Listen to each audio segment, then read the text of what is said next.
India's friend, the President of the United States of America, Mr. Donald Trump.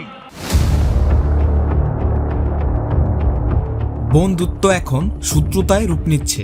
বলছিলাম ভারতের প্রধানমন্ত্রী নরেন্দ্র মোদী ও আমেরিকার president Donald ট্রাম্পের কথা।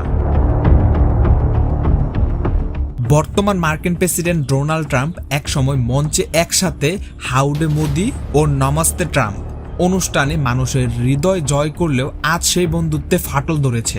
কারণ ট্রাম্প প্রশাসন ডেভেলপিং নেশন সুবিধা ও ভারতের রাশিয়ান তেল আমদানির প্রক্রিয়ায় ভারতীয় পণ্যে 25% করে দুটি পর্যায়ে শুল্ক আরোপ করে মোট 50% করে দিয়েছে, যা বাস্তবায়িত হয়েছে আগস্টের মাঝামাঝি থেকে।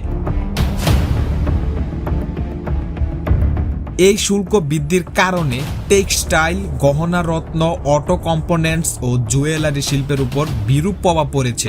গুজরাটে স্বর্ণ রূপার দাম বেড়েছে, শিল্পে কর্মসংস্থানের সংকটে পড়েছে এবং প্রায় 30 থেকে 35 বিলিয়ন ডলার মূল্যের ভারতীয় রপ্তানি বাজারে ঝুঁকির মুখে দাঁড়িয়েছে।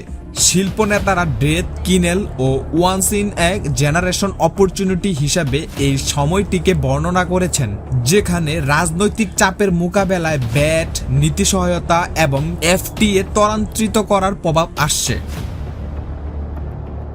পাশাপাশি এই পরিস্থিতির ফলে প্রতিরক্ষা এবং প্রযুক্তি সহযোগিতায় প্রভাব পড়তে পারে, যেমন ভারত সাময়িকভাবে মার্কিন অস্ত্র কেনাবেচা স্থগিত করার তথ্যও রয়েছে।